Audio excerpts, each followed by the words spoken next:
ನಮಗೆ ಬಟ್ಟೆ ಇರೋದು 100 ರೂಪಾಯಿ 3 ದಿನಕ್ಕೆ. ಪಾಪ ಈ ಮಕ್ಕಳಿಗೆ ಅದಿಲ್ಲ, ಇನ್ನೂ ಕಡಿಮೆ. ಅಂದ್ರೆ ಮೇಳದ ವ್ಯವಸ್ಥೆ ಏನ್ ಮಾಡ್ಲಿಕ್ಕಿಲ್ಲ. ಅದರಲ್ಲಿ ನಾನು ಊಟಕ್ಕೆ ಕರ್ಕೊಂಡು ಹೋಗ್ತಿದ್ದೆ, ಕಾಫಿ ಕುಡಿಲಿಕ್ಕೆ ಕರ್ಕೊಂಡು ಹೋಗ್ತಿದ್ದೆ. ಅಂದ್ರೆ ನನ್ನ ಇದರಲ್ಲಿ ನಾನು ಅವರಿಗೆ ಉಪಚಾರ ಮಾಡ್ತಿದ್ದೆ. ತವಲ್ಲೆಯರು ಹೇಳ್ತಾರೆ, ರಂಗಸ್ಥಳವೆಂದರೆ ಕಲಾವಿದರೆಂದರೆ ಪುಟ್ಟ ರಂಗಸ್ಥಳವನ್ನು ನಿತ್ಯವೂ ಸ್ವರ್ಗವಾಗಿಸುವ ದೇವರುಗಳು ಅಂತ ತಾರಣ ತವಲ್ಲೆಯರು ಹೇಳಿದ್ದಾರೆ. ಕೃಷ್ಣಮೂರ್ತಿ ಮಂಜರ ಒಂದು ಮಾತನ್ನು ಹೇಳಿ ಇವತ್ತಿನ ಕಾರ್ಯಕ್ರಮ ಮುಕ್ತಾಯ ಮಾಡೋಣ. ನಮ್ಮ ಗುರುಗಳು ಯಾವಾಗಲೂ ಹೇಳ್ತಾ ಇದ್ರು, ಯಕ್ಷಗಾನ ಅನ್ನೋದು ಕೇವಲ ಮನೋರಂಜನೆ ಅಲ್ಲ, ಯಕ್ಷ ಅಂದ್ರೆ ಅದು ಪೂಜೆ ಅಂತ ಅರ್ಥ. ಹಾಗಾಗಿ ಯಕ್ಷಗಾನ ನಮ್ಮ ಪಾಲಿಗೆ ಆರಾಧನೆ, ಭಗವಂತನ ಸೇವೆ. ಈ ಕಲಾವಿದರನ್ನು ಅಭಿನಂದಿಸುವಲ್ಲೂ ಕೂಡ ನಮಗಿರುವಂತಹ ಆಶಯ ಅಂತದ್ದೇ. ಆ ಕಾರ್ಯಕ್ರಮಕ್ಕೆ ನಮ್ಮ ಆಮಂತ್ರಣವನ್ನು ಮನ್ನಿಸಿ ವೇದಿಕೆಯ ಗಣ್ಯರೆಲ್ಲ ಜೊತೆಯಾಗಿದ್ದಾರೆ. ಬಂದಿರುವಂತಹ ಎಲ್ಲರಿಗೂ ಕೂಡ ಒಂದೇ ಮಾತಿನಲ್ಲಿ ಹಾರ್ದಿಕವಾದಂತಹ ಸ್ವಾಗತವನ್ನು ನಾನು ಬಯಸ್ತೇನೆ. ಈ ಕಾರ್ಯಕ್ರಮವನ್ನು ಆಯೋಜಿಸುವಲ್ಲಿ ಅವರಿಗೊಂದು ಆಶಯ ಇದೆ. ರವೀಂದ್ರ ದೇವಾಡಿಗರು ಹಾಸ್ಯ ಕಲಾವಿದರಾಗಿ ಜನವನ್ನು ರಂಜಿಸಿದವರು ಮತ್ತು ಒಂದು ಗೌರವಯುತವಾದಂತಹ ಹಾಸ್ಯದ ಮೂಲಕ ಮನೆ ಮಾತಾದವರು. ಇವತ್ತು ಅವರು ಕಾರ್ಯಕ್ರಮವನ್ನು ಆಯೋಜನೆ ಮಾಡಿ ಮತ್ತೆ ಇರುವರು ಕಲಾವಿದರನ್ನು ಅಭಿನಂದಿಸಬೇಕು ಅನ್ನುವಂತಹ ಆಶಯವನ್ನು ಹೊಂದಿದ್ದಾರೆ. ಹಾಗಿದ್ರೆ ಈ ಕಾರ್ಯಕ್ರಮದ ಆಶಯ ಏನು ಅನ್ನೋದರ ಬಗ್ಗೆ ಅವರು ಒಂದೆರಡು ಮಾತುಗಳಲ್ಲಿ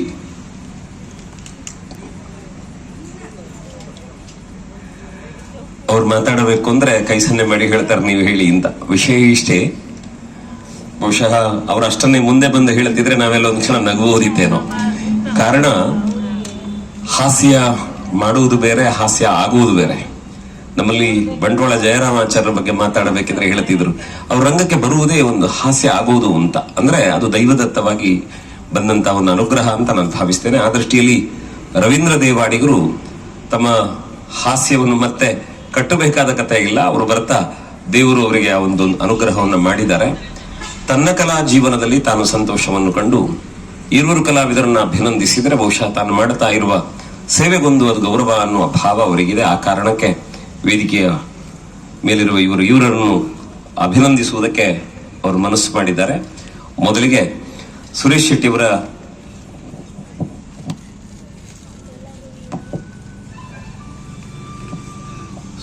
ಶೆಟ್ಟಿಯವರ ಅಭಿನಂದನಾ ಪತ್ರ ಇದೆ.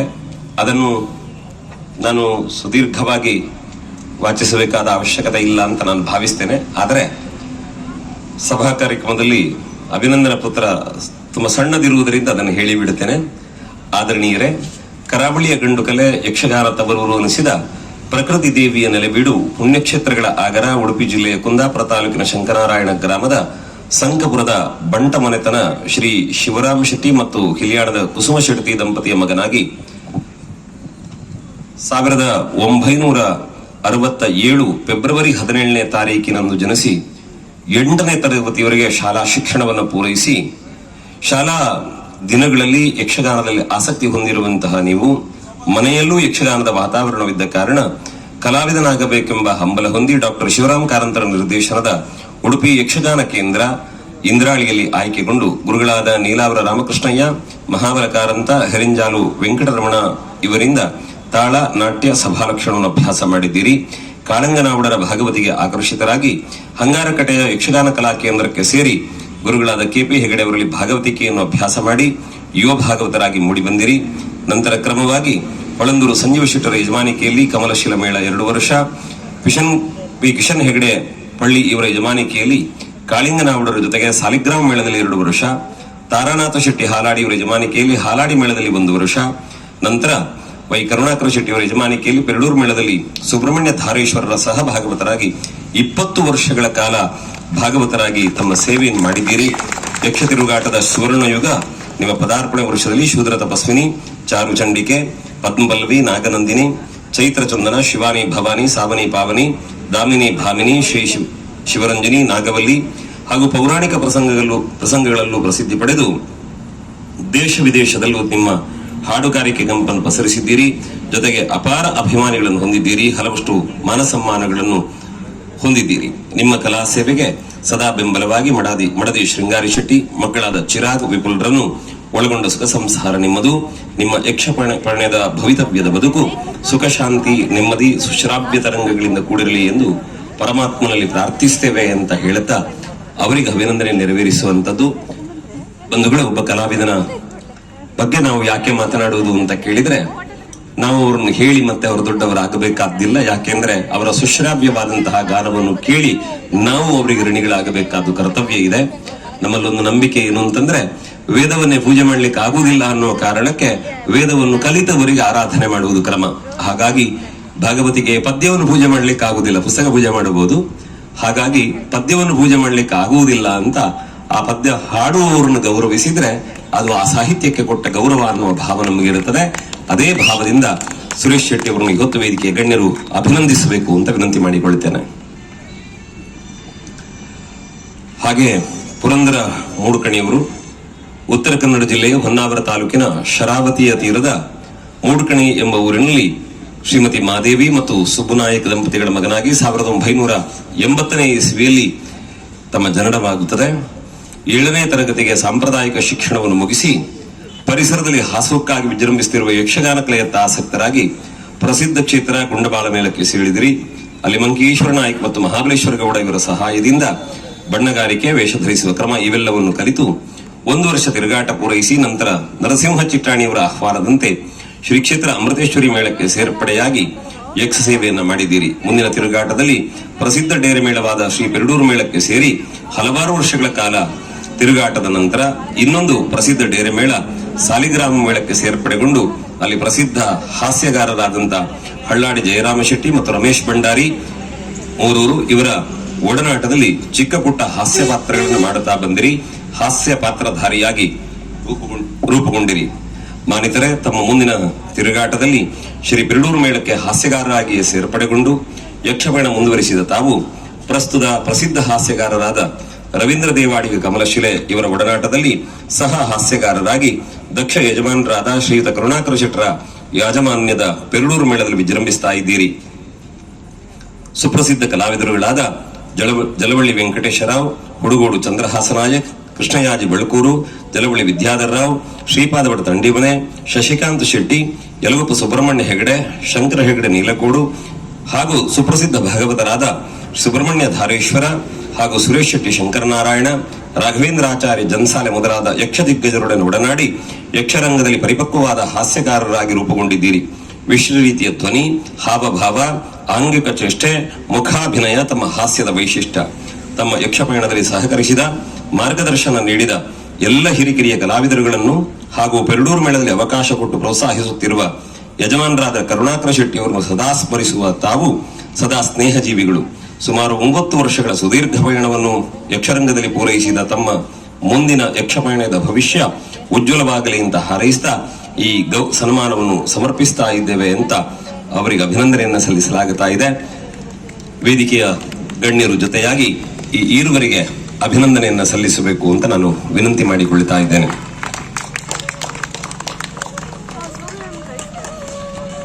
ಬಂಧುಗಳೇ, ಇವತ್ತಿನ ಸಂತೋಷ ಏನು ಅಂತ ಕೇಳಿದ್ರೆ, ಒಂದು ಕಡೆಯಲ್ಲಿ ವೈದ್ಯರಿದ್ದಾರೆ. ಮೊನ್ನೆ ಮಾರಣಕಟ್ಟೆಯಲ್ಲಿ ತಮ್ಮ ತೀರ್ಥರೂಪ ವೇದಿಕೆಯಲ್ಲಿದ್ದಾರೆ.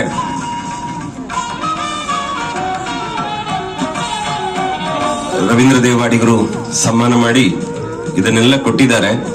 ನಾವು ನೀವೆಲ್ಲ ಕೊಡಬಹುದಾದ ಒಂದು ಒಳ್ಳೆಯ ಚಪ್ಪಾಳೆ ಮಾತ್ರ.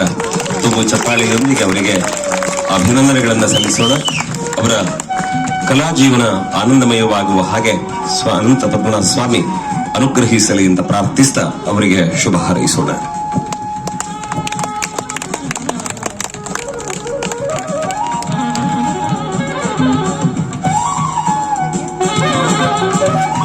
ಇದೀಗ ಗೌರವಾನ್ವಿತ ಡಾಕ್ಟರ್ ಆದರ್ಶ್ ಹೆಬ್ಬಾರ್ ಅವರು ಹಾರೈಕೆಯ 2 ಮಾತುಗಳನ್ನು ಆಡಬೇಕು ಅಂತ ವಿನಂತಿ ಮಾಡುತ್ತೇನೆ.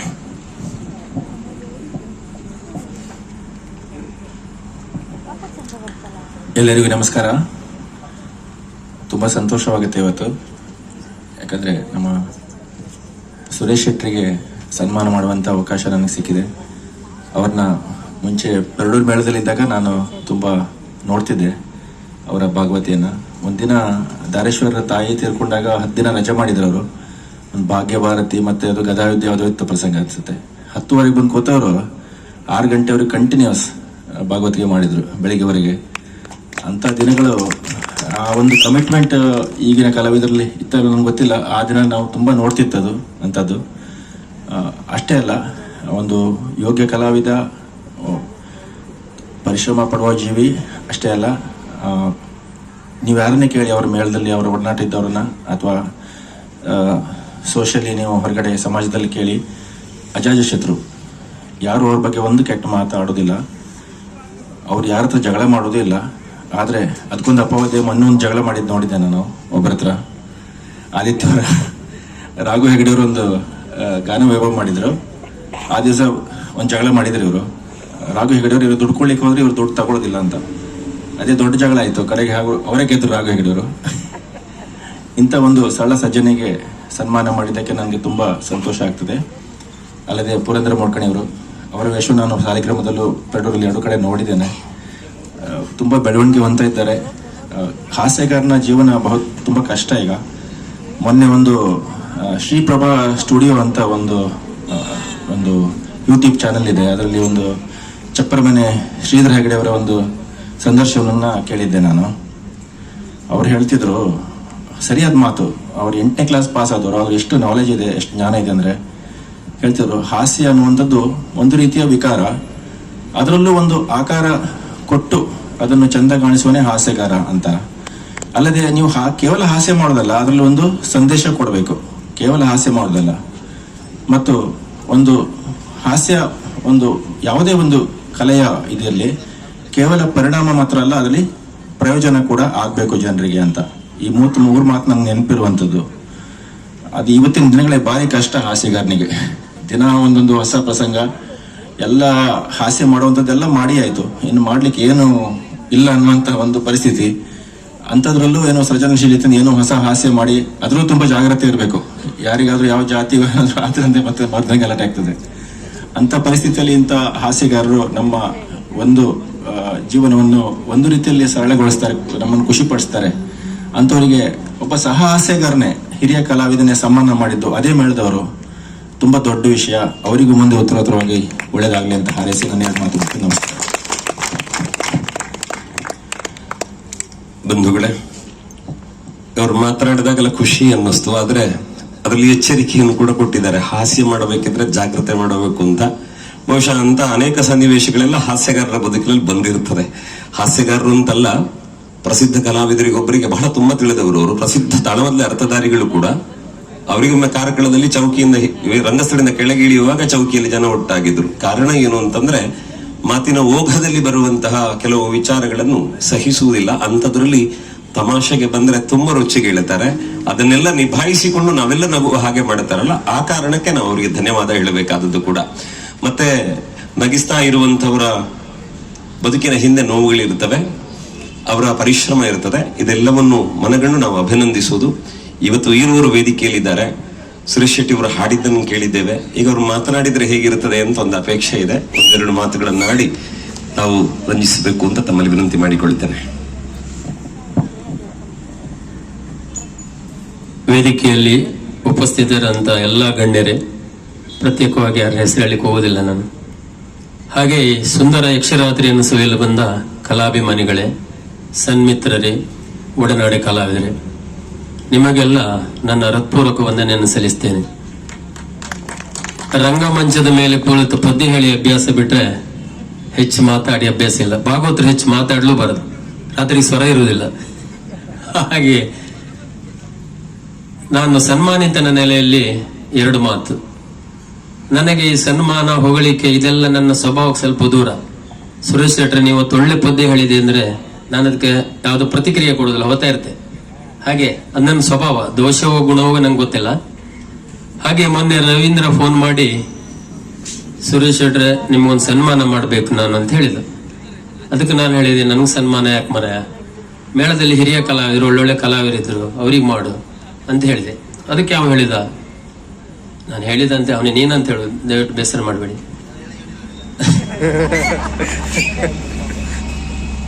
ಅದಕ್ಕೆ ಇಲ್ಲ ಸುರೇಶ್ ಶೆಟ್ರೆ, ನಮ್ಮನ್ನೆಲ್ಲ ನೀವು ತುಂಬಾ ಬೆಳೆಸಿದ್ರಿ, ನಿಮಗೆ ನಾನು ಒಂದು ಭಾವನೆಯಿಂದ ಸನ್ಮಾನ ಮಾಡ್ತಿರೋದು, ನಾನು ಇಷ್ಟು ಒಳ್ಳೇದಾಗ್ಲಿಕ್ಕೆ ಕಾರಣ ಅದರಲ್ಲಿ ನಿಮ್ಮದು ಸ್ವಲ್ಪ ಪಾಲು ಉಂಟಲ್ಲ ಹೇಳಿದ್ವಿ.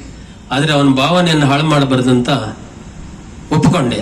2ನೇದು, ನಾನು ಪೆರಡೂರು ಮೇಳದಲ್ಲಿ 20 ವರ್ಷ ಸಹಭಾಗವತನಾಗಿ ಕೆಲಸ ಮಾಡಿದವನು. ಅಂದ್ರೆ ನನ್ನ ಹೊಟ್ಟೆ ಹೊರ್ಕೊಳ್ಳಿಗೆ ಮಾಡಿದ್ದ ಸೇವೆ ಅಲ್ಲ, ಇನ್ನೊಂದಲ್ಲ, ಅದನ್ನ ಮಾಡಿದ್ದೇನೆ ಪ್ರಾಮಾಣಿಕವಾಗಿ. ಆ ಒಂದು ಭಾವನೆಯಿಂದ ನಾನು ಸನ್ಮಾನಕ್ಕೆ ಒಪ್ಕೊಂಡಿದ್ದೆ. ಇಲ್ಲಿ ಬಂದು ಈ ಸನ್ಮಾನಕ್ಕೆ ಇವತ್ತು ನಾನು ನಿಂತಿದ್ದೇನೆ. ತುಂಬಾ ಸಂತೋಷ ಆಯ್ತು ಇಲ್ಲಿ ಬಂದ್ಮೇಲೆ. ಯಾಕಂದ್ರೆ ವೇದಿಕೆಯಲ್ಲಿರುವ ಎಲ್ಲ ಗಣ್ಯರು ಯಕ್ಷಗಾನ ಬಗ್ಗೆ ತುಂಬಾ ಕಾಳಜಿ ಇರುವವರು. ಯಾವುದೇ ಕಲಾವಿದ ಹೋದ್ರು ಅವರಿಗೆ ಪ್ರೀತಿಯಿಂದ ಏನಾದ್ರೂ ಧನ ಸಹಾಯ ಮಾಡಿ ಕಷ್ಟಕ್ಕೆ ಭಾಗಿಯಾಗುವರೆಲ್ಲವರು. ಅದರಿಂದ ನನಗೆ ಈ ವೇದಿಕೆ ತುಂಬಾ ಖುಷಿ ಆಯ್ತು. ಕೆಲಸರು ಯಾರೋ ಯಕ್ಷಗಾನ ಸಂಬಂಧ ಇಲ್ಲದವ್ರು ಯಾವುದೋ ಕಾರಣಕ್ಕಾಗಿ ಅನಿವಾರ್ಯ ಕಾರಣಕ್ಕೆ ಕರೀತಾರೆ, ಆದ್ರೆ ಇವರು ಯಕ್ಷಗಾನ ಬಗ್ಗೆ ಗೊತ್ತಿರುವುದಿಲ್ಲ, ಏನೋ ಒಂದು ದಾನ ಧರ್ಮ ಮಾಡಿರುವುದಿಲ್ಲ ಅವರು. ಆದ್ರೆ ಇವತ್ತಿನ ವೇದಿಕೆ ನಂಗೆ ತುಂಬಾ ಸಂತೋಷ ಆಯ್ತು ಆ ಕಾರಣಕ್ಕೆ. ಆದ್ರೆ ಈ ಸನ್ಮಾನ ಪಡೆದ ನಾನು ಧನ್ಯತಾ ಭಾವನೆ ನನಗುಂಟು. ಇದು ನನಗೆ ಈ ಕುಂದಾಪುರದಲ್ಲಿ 2ನೇ ಸನ್ಮಾನ. ಮೊದಲು ಸನ್ಮಾನ ಮಾಡಿದವರು ನಮ್ಮ ಪ್ರೀತಿ ಹಾಸಿಗರ್ ಕಟೀಲ್ ಸೀತಾರಾಮ್ ಕುಮಾರ್, ದಾರೇಶ್ವರರಿಗೆ, ಚೆನ್ನಪ್ಪ ಶೆಟ್ಟರಿಗೆ, ನನಗೆ 3 ಜನ ಈ ಚಿನ್ನದ ಉಂಗುರ ಹಾಕಿ ನನಗೆ ಸನ್ಮಾನಿದ ಪ್ರಥಮ ಸನ್ಮಾನ ಅವತ್ತು. 2ನೇ ಸನ್ಮಾನ ನಮ್ಮ ರವೀಂದ್ರ ದೇವಡಿಗರು ಹಾಸ್ಯಗಾರರು. ಹಾಗಾಗಿ ತುಂಬಾ ಸಂತೋಷ ಆಯ್ತು. ಅದನ್ನ ಪ್ರೀತಿಯಿಂದ ನಾನು ಸ್ವೀಕರಿಸಿದ್ದೇನೆ. ಮತ್ತೆ ರವೀಂದ್ರ ದೇವಡಿಗರಿಗೆ ನಾನೇನು ಭಾರಿ ಏನು ಉಪಕಾರ ಮಾಡಲಿಲ್ಲ. ಯಾವುದೇ ಕಲಾವಿದ ಮೇಳಕ್ಕೆ ಬರುವಾಗ ಅವನಿಗೆ ಒಂದು ಹೆದರಿಕೆ ಇರ್ತದೆ. ಅಂದ್ರೆ ಸಣ್ಣವರು ಇರ್ತರು. ಈ ಮೇಳದ ವ್ಯವಸ್ಥೆ ಹೇಳಿ ಹಿರಿಯ ಕಲಾವಿದರಿಗೆ ನಾವು ವಿಧೇಯರಾಗಿರ್ಬೇಕು. ಅಂದ್ರೆ ಎಲ್ಲಾ ಹೊತ್ತಿಗೂ ವಿಧೇಯರಾಗಿರ್ಬೇಕು. ನಾನೆಲ್ಲ ಸ್ವಲ್ಪ ಅದಕ್ಕೆ ವಿರೋಧ. ನೀವು ಹೆದರುದು ಬೇಡ, ಮರ ಕೊಡ್ಬೇಕು. ಅದು ಎಷ್ಟೊತ್ತಿಗೆ ಅವ್ರು ಸೇವೆ ಮಾಡ್ಕೊಂಡಿರ್ಲಿಕ್ಕೆ ಆಗುದಿಲ್ಲ. ಅದನ್ನ ನಾನು ಹೇಳ್ತಿದ್ದೆ. ಹಾಗೆ ಪುರಂದರ, ವಿಜಯ ಗಾಣಿಗ, ವಿಶ್ವನಾಥ ಆಚಾರ್ಯರು, ಆಲ್ಮನೆ ಪದ್ಮನಾಭ, ಹೀಗೆ ಎಲ್ಲ ಸಣ್ಣ ಕಲಾವಿದರು ಬರ್ತಿದ್ರು. ನಮಗೆ ಬಟ್ಟೆ ಇರೋದು 100 ರೂಪಾಯಿ 3 ದಿನಕ್ಕೆ. ಪಾಪ ಈ ಮಕ್ಕಳಿಗೆ ಅದಿಲ್ಲ, ಇನ್ನೂ ಕಡಿಮೆ. ಅಂದ್ರೆ ಮೇಳದ ವ್ಯವಸ್ಥೆ ಏನ್ ಮಾಡ್ಲಿಕ್ಕಿಲ್ಲ. ಅದರಲ್ಲಿ ನಾನು ಊಟಕ್ಕೆ ಕರ್ಕೊಂಡು ಹೋಗ್ತಿದ್ದೆ, ಕಾಫಿ ಕುಡಿಲಿಕ್ಕೆ ಕರ್ಕೊಂಡು ಹೋಗ್ತಿದ್ದೆ. ಅಂದ್ರೆ ನನ್ನ ಇದರಲ್ಲಿ ನಾನು ಅವರಿಗೆ ಉಪಚಾರ ಮಾಡ್ತಿದ್ದೆ. ಮತ್ತೆ ಮೇಳದಲ್ಲಿ ಭಾಗವತನಿಗೆ ತುಂಬಾ ಜವಾಬ್ದಾರಿ ಉಂಟು. ಖಾಲಿ ಪದ್ಯ ಹೇಳುವುದು ಮಾತ್ರ ಅಲ್ಲ, ಮೇಳದಲ್ಲಿ ಚೌಕಿಯಲ್ಲಿ ಲೀಸ್ಟ್ ಮಾಡೋದು, ಕಲಾವಿದರ ಏನೋ ಜ್ವರ ಬಂದ್ರೆ ಬೇರೆ ಬೇರೆ ಸಮಸ್ಯೆ ಇರ್ತದೆ ಕಲಾವಿದರಿಗೆ, ಈ ಮಕ್ಕಳಿಗೆಲ್ಲ ಉಪಚಾರ ಮಾಡ್ತಿದ್ದೆ. ಹಾಗೆ ನನ್ನ ಮೇಲೆ ಎಲ್ಲರಿಗೂ ಪ್ರೀತಿ. ಆ ಪ್ರೀತಿಯಿಂದ ಇವತ್ತು ನನಗೆ ರವೀಂದ್ರ ದೇವಡಿಗರು ಸನ್ಮಾನ ಮಾಡಿದ್ದಾರೆ. ತುಂಬಾ ಸಂತೋಷ ಆಯ್ತು ನನಗೆ. ಯಾಕಂದ್ರೆ ನನ್ನ ಇನ್ನೊಂದು ವಿಷಯ, ನಾನು ಕಮಲಶಾಲೆ ಮೇಳ ಸೇರುವಾಗ ಎತ್ತಿನ ಗಾಡಿ 10-15 ಕಿಲೋಮೀಟರ್ ನಾವು ನಡ್ಕೊಂಡು ಹೋಗಿದ್ವಿ. ಆ ಕಷ್ಟ ಏನಂತ ನನ್ಗೆ ಗೊತ್ತುಂಟು. ಕೆಲವು ದಿನ ಹೋಗುವಾಗ 3 ಗಂಟೆ ಊಟ ಇಲ್ಲ, ಮಧ್ಯಾಹ್ನ ಸಂಜೆ ಅಲ್ಲಿ ಮಲಗುದು, ಸಂಜೆ 8:30 ಆಟ ಪ್ರಾರಂಭ. ಇದು ನಮ್ಮ ನಿತ್ಯದ ಜೀವನ. ಆದ್ರೆ ನಮ್ಗೆ ಈ ಜೀವನದ ಬಗ್ಗೆ ಏನು ಗೊತ್ತಿಲ್ಲ. ಬರ್ತಾ ಎಲ್ಲ ಗೊತ್ತಾಯ್ತು, ಅನಿವಾರ್ಯ, ಬಿಡ್ಲಿಕ್ಕೆ ಆಗುದಿಲ್ಲ, ಇದನ್ನೆಲ್ಲ ಒಳ್ಳೇದಾಗಿದ್ದೇವೆ. ಅದರಿಂದ ಇದನ್ನೆಲ್ಲ ಮನಗಂಡು ನಾನು ತುಂಬಾ ಜನ ಕಲಾವಿದರಿಗೆ ನಮ್ಮ ಪ್ರೀತಿಯಿಂದ ಅವರಿಗೆ ಸಹಾಯ ಮಾಡಿದ್ದೇನೆ, ಬೇರೆಯವ್ರ ಹತ್ರ ಸಹಾಯ ಮಾಡಿಸಿದ್ದೇನೆ ಅಂತ ಧನ್ಯತಾ ಭಾವ ನನಗುಂಟು. ಹಾಗೆ ರವೀಂದ್ರ ದೇವಾಡಿ ಇವತ್ತು ಏನೋ ಗೃಹ ನಿರ್ಮಾಣ ಪ್ರಯುಕ್ತ ಈ ಕಾರ್ಯಕ್ರಮ ಹಮ್ಮಿಕೊಂಡಿದ್ದಾರೆ. ಅವ್ರ ಮನೆ ಒಳ್ಳೆ ರೀತಿಯಲ್ಲಿ ಸಾಗಲಿ, ಅಂದ್ರೆ ಮುಂದುವರಿಯಲಿ, ನಿಮ್ಮೆಲ್ಲರ ಸಹಕಾರ ಯಾವತ್ತೂ ಅವರ ಮೇಲೆ ಇರಲಿ ಅಂತ ಹೇಳ್ತಾ, ಈ ಸಂದರ್ಭದಲ್ಲಿ ನಮ್ಮ ಮೇಳದ ಯಜಮಾನರ ವೈ ಕರ್ಣಾಕರ್ ಶೆಟ್ಟರನ್ನು ಹಾಗೂ ಮೇಳದ ಮ್ಯಾನೇಜರ್ ಹಾಗೂ ಎಲ್ಲ ಕಲಾವಿದರನ್ನು ಈ ಸಂದರ್ಭ ಸ್ಮರಿಸಿಕೊಳ್ತಾ ನನ್ನ ಮಾತನ್ನು ಮುಗಿಸ್ತೇನೆ. ಯಕ್ಷಗಾನ ನಮ್ಗೆಲ್ಗೆ.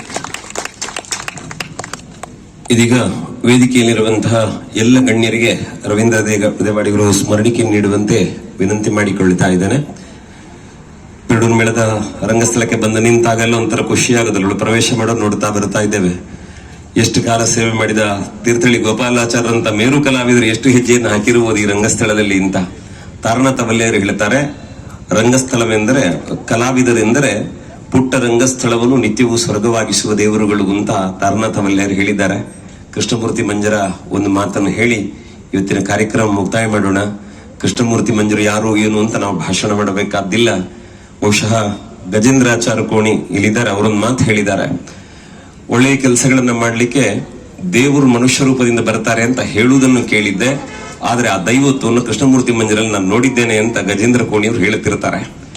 ಅಂತಹ ಒಬ್ಬ ಮೇರು ವ್ಯಕ್ತಿತ್ವವುಳ್ಳ ಪುಣ್ಯಾತ್ಮ ಹೇಳಿದ್ರು, ಕಲಾವಿದ ರಂಗದಲ್ಲಿ ಕುಣಿಯುವಾಗ ಹುಡಿ ಹಾರಿಸಿದರೆ ಹಾರುವ ಧೂಳು ನನಗೆ ಪರಮ ಪ್ರಸಾದ, ಅವನ ಮೈಯಿಂದ ಸಿಡಿಯುವ ಬೆವರ ಹನಿಗಳೇ ನನ್ನ ಪಾಲಿಗೆ ಗಂಗೆ ತುಂಗೆ ಕಾವೇರಿ ಅಂತ ಹೇಳಿದ್ದು ಕೃಷ್ಣಮೂರ್ತಿ ಮಂಜರು. ಅಂತಹ ಅನೇಕ ಕಲಾವಿದರು ರಂಗದಲ್ಲಿ ಸೇವೆಯನ್ನು ಸಲ್ಲಿಸ್ತಾರೆ. ಎಲ್ಲ ಕಲಾವಿದರಿಗೆ ಒಳ್ಳೆಯದಾಗಲಿ. ಈ ರಂಗಸ್ಥಳದಲ್ಲಿ ಆದ ಸನ್ಮಾನ ದಯವಿಟ್ಟು ಅಹಮಿಕೆಯ ಪ್ರದರ್ಶನ ಅಲ್ಲ, ದೊಡ್ಡತನ ಅಂತಲ್ಲ, ಅದು ಅನಂತ ಪದ್ಮನಾಭ ದೇವರ ಚಲಿಸುವ ದೇವಾಲಯದ ಮುಂಭಾಗದಲ್ಲಿ ಆದ ಪ್ರಸಾದ ರೂಪದ ಗೌರವ ಅಂತ ತಾವು ಸ್ವೀಕರಿಸಬೇಕು ಅಂತ ಕೇಳುತ್ತಾ ವೇದಿಕೆಯಲ್ಲಿ ಜೊತೆಯಾದ ಎಲ್ಲರಿಗೆ ತಲೆಬಾಗಿ ವಂದನೆಯನ್ನು ಸಲ್ಲಿಸಿ ಈ ಕಾರ್ಯಕ್ರಮದ ಯಶಸ್ಸಿಗೆ ಕಾರಣಕರ್ತರಾದವರು ಸಹೃದಯಿಗಳಾದ ತಾವು, ತಮಗೂ ಕೂಡ ತಲೆಬಾಗುತ್ತಾ ಎಲ್ಲರಿಗೂ ಒಂದೇ ಮಾತಿನಲ್ಲಿ ಧನ್ಯವಾದವನ್ನು ಸಮರ್ಪಿಸಿ ಸಭಾ ಕಾರ್ಯಕ್ರಮಕ್ಕೆ ಮಂಗಲದ ಚುಕ್ಕಿಯನ್ನು ನೀಡುತ್ತೇವೆ. ಕಥಾ ಭಾಗವನ್ನು ಮುಂದುವರಿಸುವಂತೆ ಭಾಗವತರಲ್ಲಿ ಪ್ರಾರ್ಥಿಸಿದ ಯಕ್ಷಗಾನ ಮಂಗಲ್ಗೆ ಎಲ್ಲರಿಗೂ ಶುಭವಾಗಲಿ.